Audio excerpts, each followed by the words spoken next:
hear what we've got to say, and I hope that it's worth the time. So don't doze off, okay? Right, let me call on my panelists. Today we have 4 panelists with us, and first, foremost, let me invite Miss Ophelia Low. Are you here? Oh yeah, she's here. And then Puan Hanizan. And Dr. Choi Su-Ling. And Tuan Muhammad Zaidi bin Abdul Karim.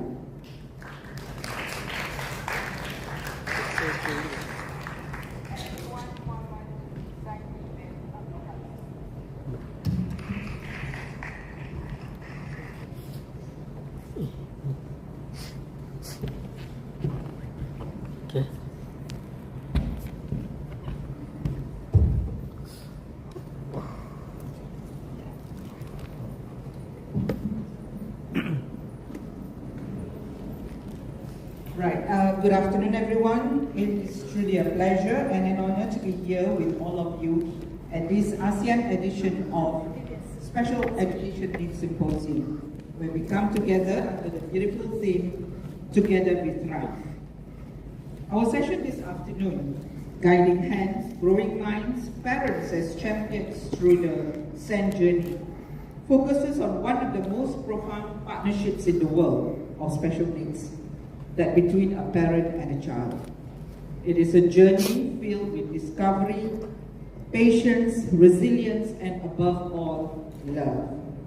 As a single parent with 2 children under the spectrum, I can so resonate with the theme, with this topic, and thank the organizers again for the opportunity to moderate this session with my esteemed panelists. As parents, educators, advocates, and professionals, we know that support for special needs children doesn't end in the classroom. It begins at home, in the daily conversations, small victories, and unwavering commitment of families who nurture and champion their children's potential. Today we are joined by an inspiring panel of speakers who will share their personal experiences, professional insights, and the lessons learned along the way. Together, we will explore how parents can be empowered as advocates, collaborators, and change makers in shaping a more inclusive and compassionate society. One where every child, regardless of ability, has the opportunity to grow, learn, and truly thrive. So let's begin this conversation with open hearts and open minds. And open eyes, because when we listen, learn, and live one another, together we thrive. Thank you. Without ado, let me introduce once again our panelists and call on Miss Ophelia. Ophelia is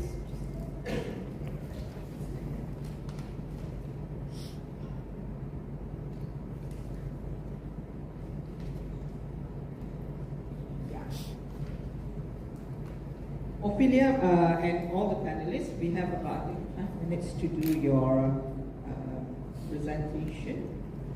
Or do you want to go straight to questions? This is how, which do you prefer? For me to ask question or introduce yourself first for 1 minute and then presentation 5 minutes. Yeah? So, Ophelia,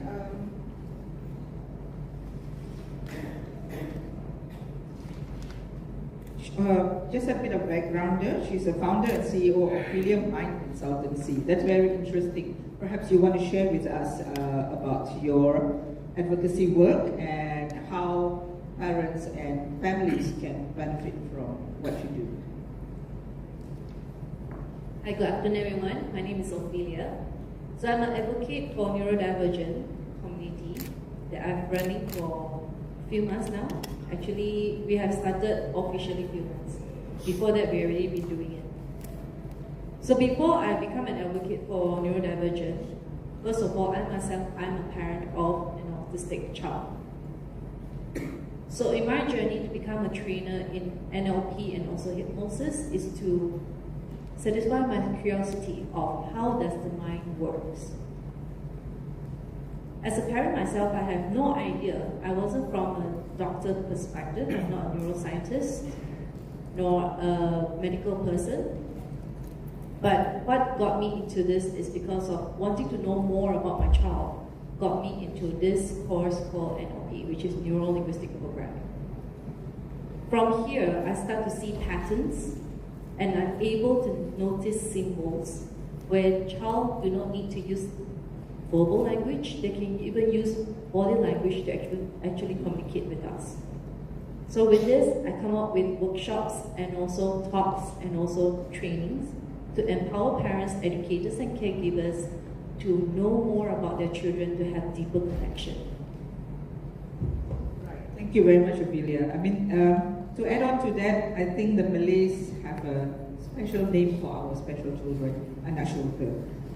Because imagine if we are not blessed with those special children that we have, we would probably not be in this journey. Yeah, we will be probably taking a different path, and I guess this is the blessings that we have, all of us. Right. Next, we'd like to invite Puan Haniza Hussein. She's the president of the Down Syndrome Association of Malaysia, advocates and expert, recipient of the Anugerah Ibu Kiwanis 2002 and 2024. Thank you very much, Assalamualaikum. Very good afternoon to all. My name is Haniza. I'm a mother of a 31 years old Down syndrome, and I'm also entrusted to be the president of Persatuan Malaysia. I'm an advocate for my Down syndrome community, individual, from the beginning, let me say, from book to book. Okay, so we have an organization or a center as well to advocate all the individual of Down syndrome from early intervention up to vocational training and proceed to empowerment to work. So this is what I'm doing at the moment for the past 25 years since my daughter was like 3 months old. And I also thank you to Kiwanis because from there we start what's next. This is where we develop ourselves after we leave alumni of Kiwanis. All right. Do you want to present your video now? Video for Puan Haniza.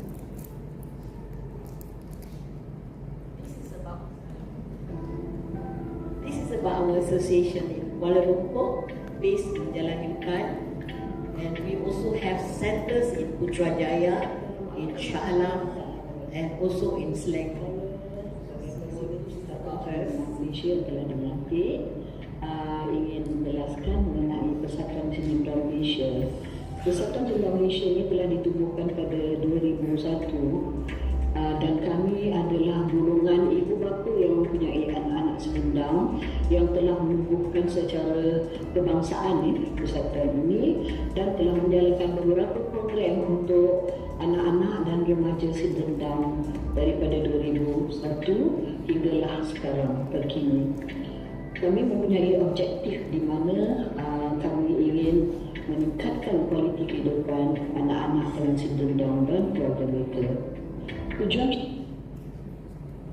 Okay, thank you very much. And next up we have Dr. Joy Suling. Dr. Joy is the founder of Altus Academy, certified dyslexia. I'm sorry, I can't pronounce that.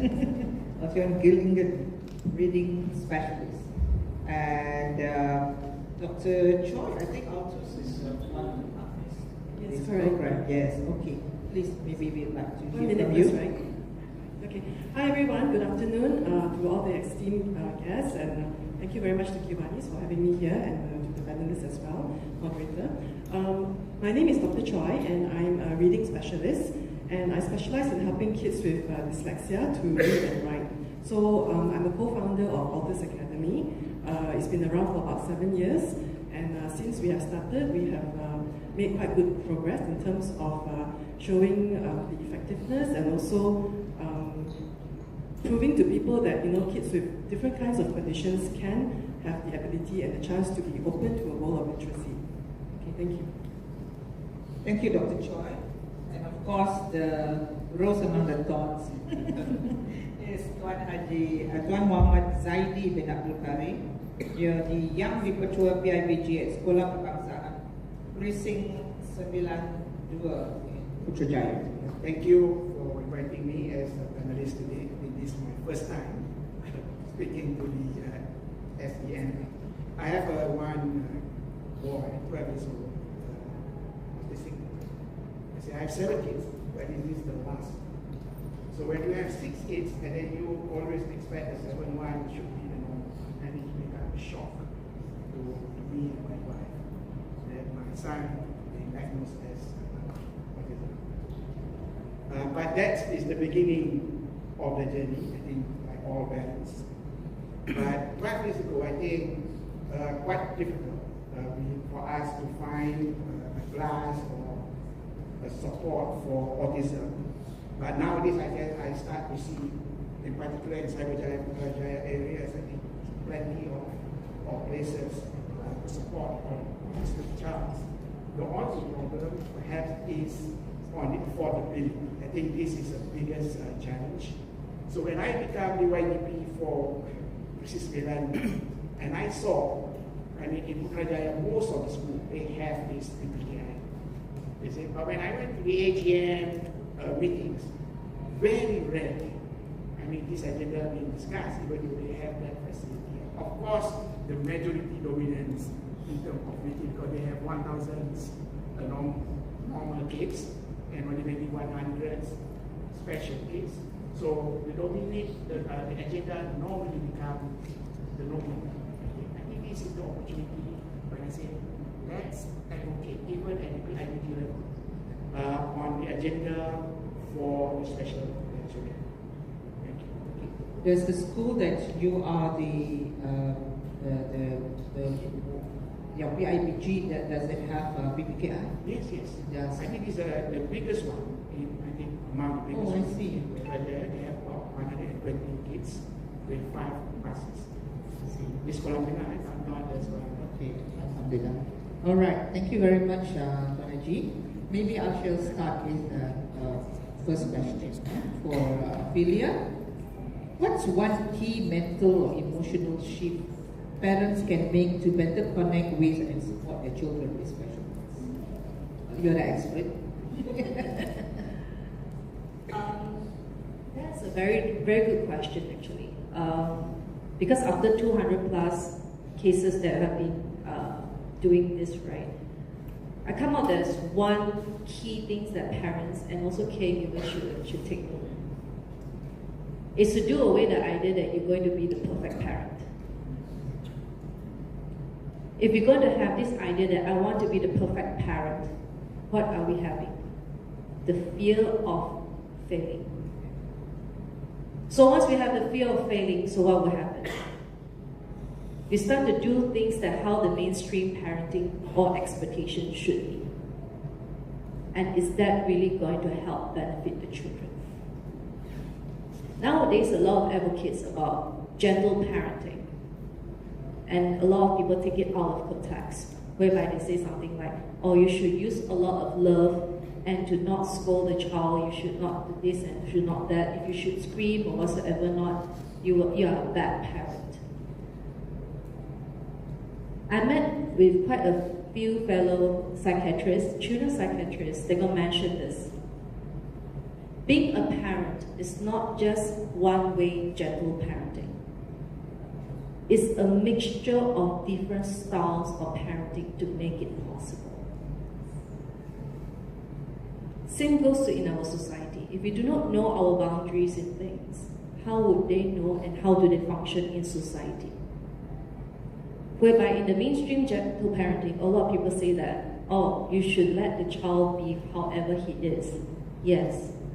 But does that help them in terms of their social functioning?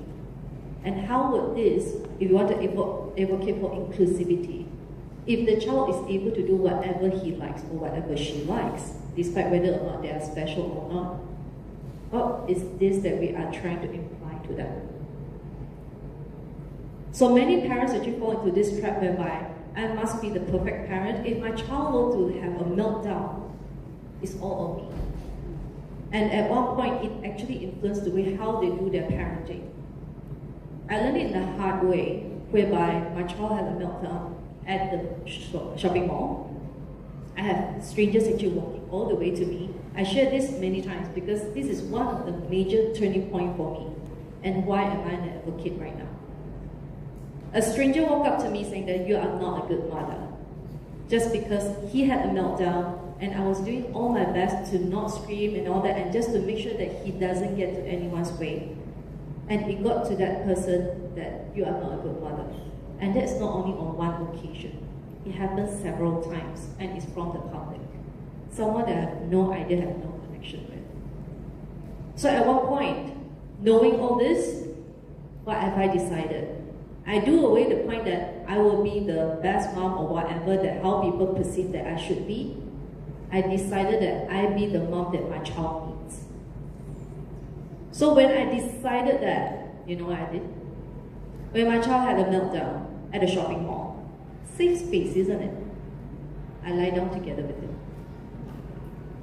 He was non-verbal. He lie down, he kicked his feet all in the air, I did the same. Really, I had the best time ever. And this really, I would say, I reparented myself. When my child went to shopping mall, he played all around the, you know how you go through the clothing area and then you just go in like a tunnel kind of thing? I played that with him. Best time ever. Really. So at one point, being a parent for a neurodivergent do not have to be very miserable, really. A lot of people think that it's very miserable to have a child with special needs. Actually, it's not. You start to see your life in a much more precious, treasured way, which is something that I didn't know. And I thought that life should be how the mainstream is. But for those people who are here, you will know that your life means much more from people from special needs. It makes your life much more special. And it makes your existence much more precious.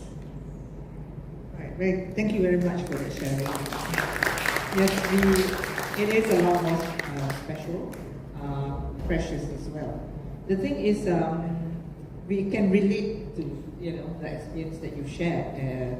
I have one line which I will always use when kids were younger. Bye Zikri, see you tomorrow. And I walk away. And he'll run helter-skelter because he's afraid to be left alone. But it doesn't work for everyone, for every child. And so you have to adjust, like Ophelia was saying. You're the best parent. And you have to parent yourself. Thank you very much. Juan Aniza, what's the most important lesson you've learned about empowering parents to lead with confidence, not fear, in their special needs journey? As a parent of Down syndrome, we have a different perspective of how they look at Down syndrome. Because all Down syndrome born with the same look, with the same features. So sometimes it's like a karma to the public or to the community to say that this child is what? You see, last time they used the word cha-cha. You see, the word like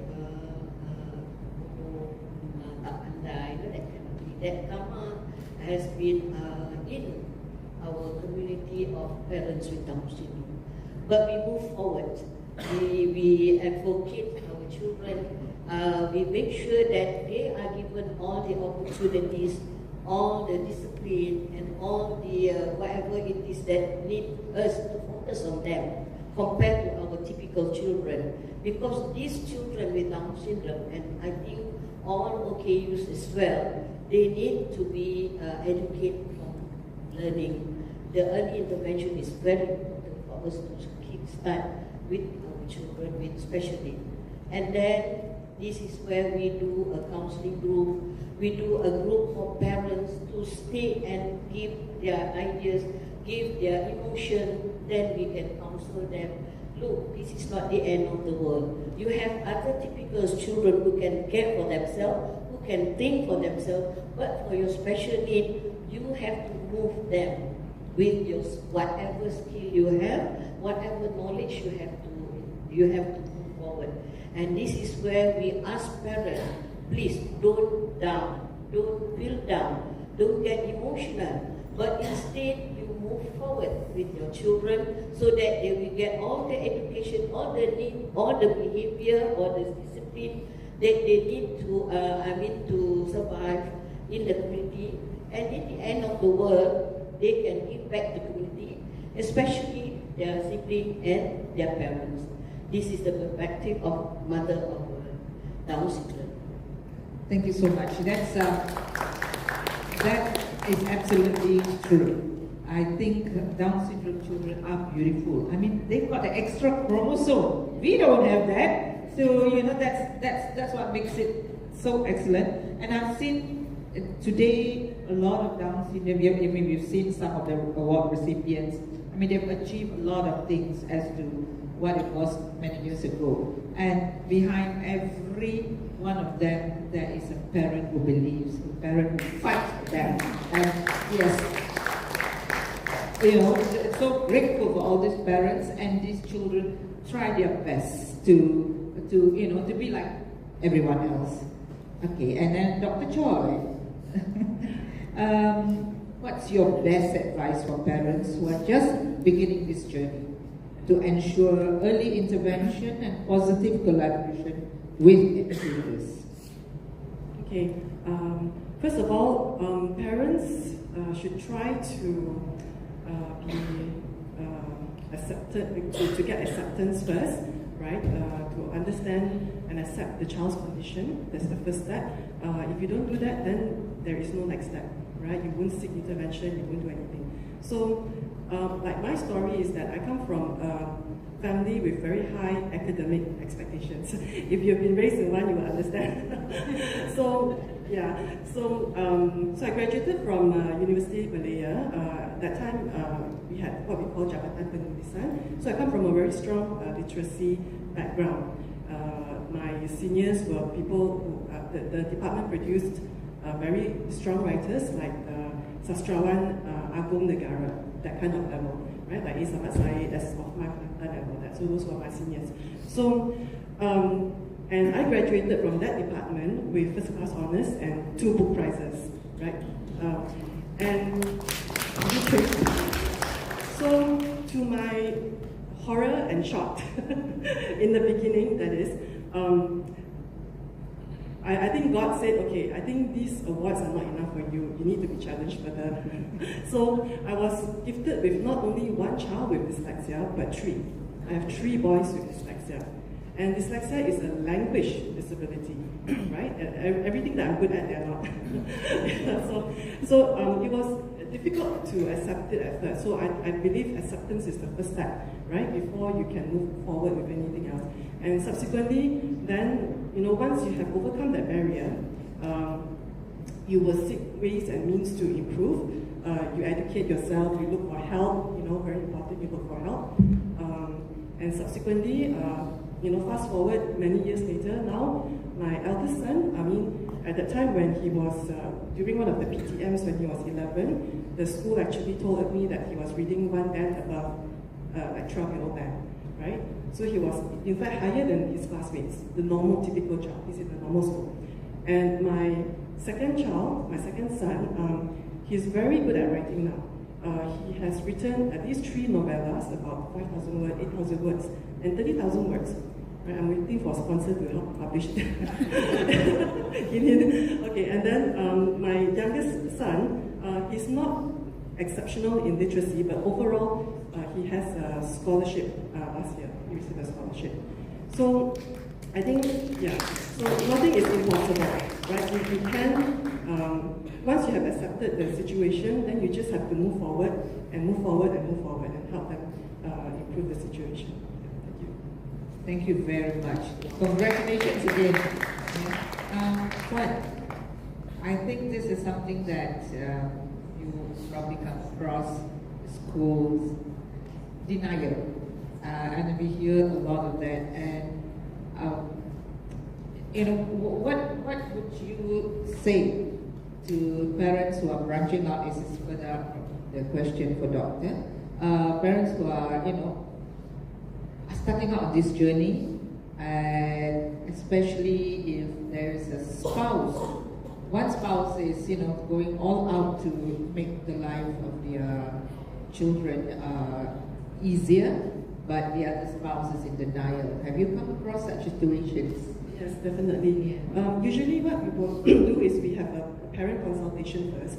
If possible, both parents together.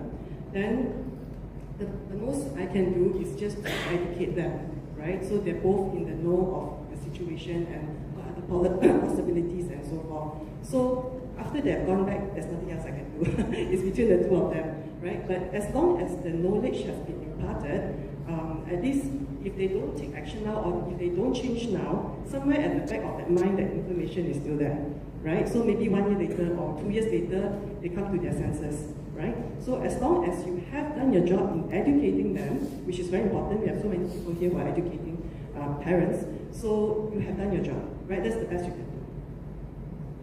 Right, Tuan Muhammad, in your school, you did mention that it's the biggest, for PPKI and all that. But the thing is, I think it's been mentioned during one of the discussions earlier as well.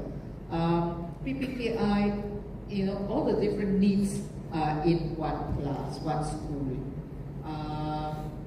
Do you see ultimately there may be a shift in this kind of programs that would help the individual needs as opposed to lumping them together into one education stream? I think, I think that's the wish. That's the, what we call it, expectation as a citizen of Malaysia, that you pay, for example, tax to the government, a lot of tax. But I think it's a lot of things you need to do. I think sometimes the simple thing I think we need to address. Like even in my school, for example, they have a labs for these kids at the third floor. For whatever reason. And then not all the leave have not been maintained well, for example. Because not the school's problem, because there's no idea for you to, even if maintain the leave, you can't have things. Not only the special kids have, but the teachers also have to go to the fourth floor. 50 years old teachers, whatnot. I think everybody has a problem. I think these are simple things that I think we can address. Even the toilet, for example, the teacher said to me, I need please help. We need a special toilets for special kids. I think these are things, the school has been there for many, many years. I think why can't this simple thing that we cannot address? I think there's a lot of people. I think not issue of money. I think issue of exam. I think that we can work together to support for the needs of the children. I think they have a program like the Mahira, or I think one school only they have one. Let's say what Masjidillah, what untuk Sini Mahira Malaysia. I think at least they have such a program for them after the confined. I think that's the thing. And I saw sometimes the parents bawa dua anak autism, 3 anak autism. In one school, my goodness, this might be a super parents who been ujian, as you say, the blessed one. But this ujian is not a one-time ujian. I think this is for your lifetime ujian. But as a parent, also for me, always the question that we ask ourselves after we are not here, then what's going to happen? I think always we have that hope that the sibling can do their parts and the community can do their parts. I think that's it. Right, thank you very much. Would the audience have any questions? If not, I'll proceed to ask mine. As a journalist, I have lots of questions for everybody. But I have a question which any one of you may want to answer, or each present your answers. One is that if you could share one message with parents of children with special needs, something that gives them strength on difficult days, what would it be? One message, yes, please.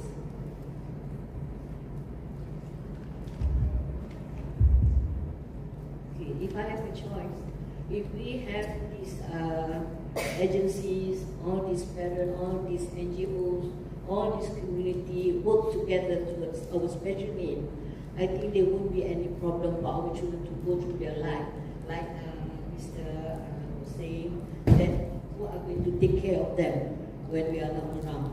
This is where we play a very important role. As a parent, as an educator, as a carer, we have to educate them towards the maximum skill that they can survive in their life, whatever age they are. But we have to monitor, and we have to make sure that the community accepted and they are prepared to give them the opportunity to be in the outside world or in a sheltered place for that matter. And they are being appreciated.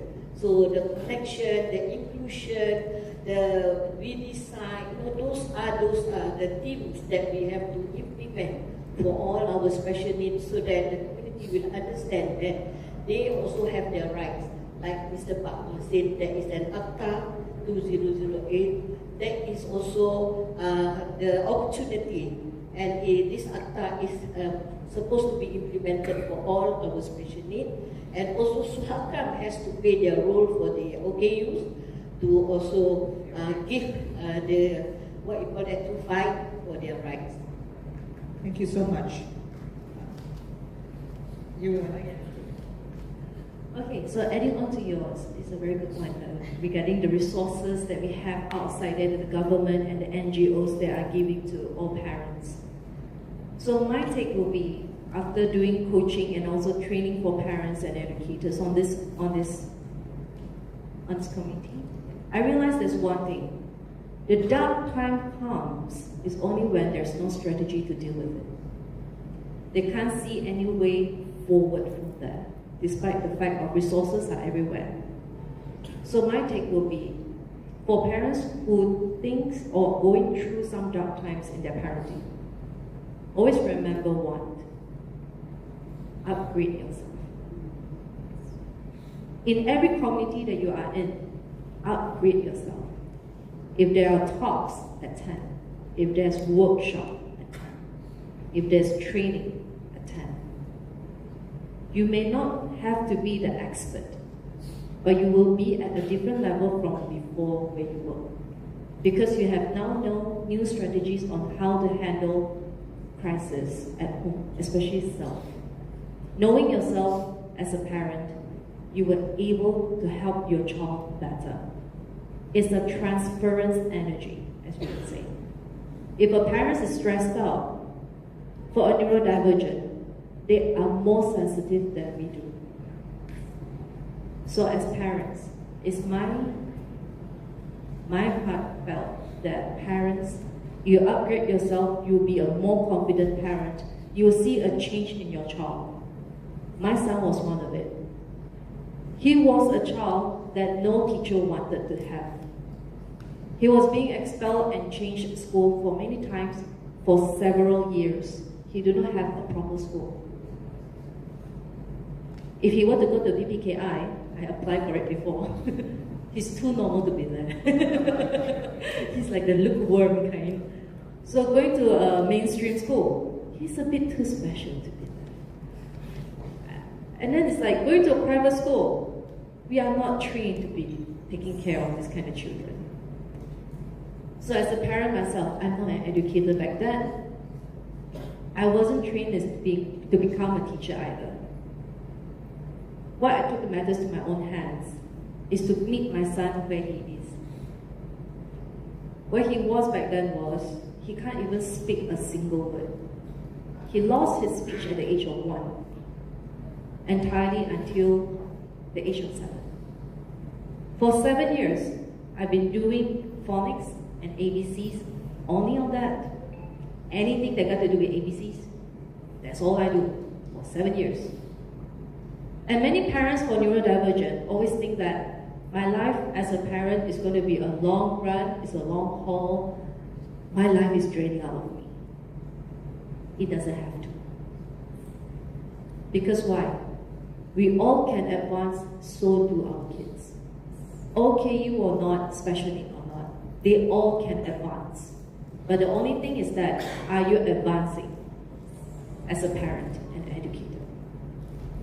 Right. Thank you so much. You're so right again. I actually have just to share. Whenever I write about my children or in Facebook posts or anything, I will always have these two hashtags. One is autism is beautiful, and the other hashtag is there is life with Asperger's.